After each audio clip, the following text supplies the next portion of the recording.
University హాస్టల్లో విద్యార్థి ఆత్మహత్య, సమగ్ర విచారణ కోరుతూ వైఎస్ఆర్సీపీ విద్యార్థి విభాగం ధర్నా.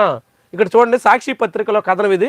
మిగతా పత్రికల్లో ఈ కథనాన్ని చాలా జోన్ పేజీలకి చాలా నామమాత్రంగా పరిమితం చేశాయి. ఇక ఇందులో వచ్చినటువంటి ఈ కథనం, గుంటూరు జిల్లా తాడేపల్లి సమీపంలోని ఓ యూనివర్సిటీ విద్యార్థి వి సురేష్ రెడ్డి హాస్టల్ రూమ్లో సీలింగ్ ఫ్యాన్కి ఉరేసుకుని మంగళవారం ఆత్మహత్యకు పాల్పడ్డాడు. ఓ యూనివర్సిటీ ఏంటి? ఆ యూనివర్సిటీకి పేరు లేదా?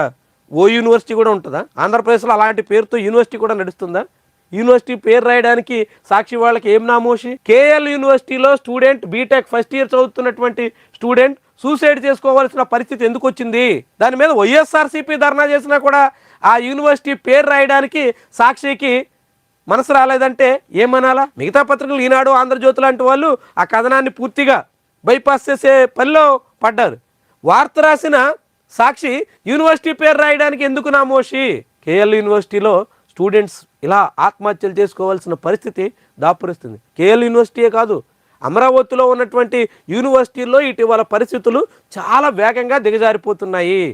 ఎస్ఆర్ఎం యూనివర్సిటీల్లో హాస్టల్ భోజనం అత్యంత నాసిరకంగా పెట్టడం మీద చాలా పెద్ద స్థాయిలో ఆందోళన చెలరేగింది.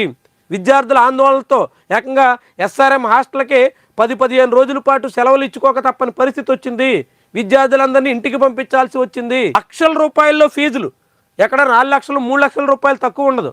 4 లక్షల రూపాయల చొప్పున ఏటా బీటెక్ 4 ఏళ్ళు పూర్తి చేయడానికి 15 నుంచి 25 లక్షల రూపాయల వరకు ఫీజులు వసూలు చేసే కేఎల్ యూనివర్సిటీ, ఎస్ఆర్ఎం, విట్ ఇలాంటి చోట కూడా నాసిరకం ఆహారం పెడుతూ పిల్లల ఆరోగ్యాలతో, పిల్లల జీవితాలతో చెలగాటమాడుతూ ఇట్లా సాగుతుందంటే కార్పొరేట్ విద్యా సంస్థలు ఎంతగా చెలరేగిపోతున్నట్టు.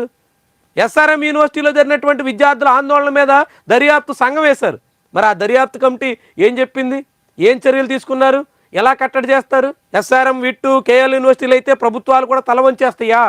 విద్యార్థులు ఏమైపోయినా పర్లేదని కళ్ళు అప్పగించి చూస్తాయా? ఎంత ప్రమాదకరమైనటువంటి ధోరణి!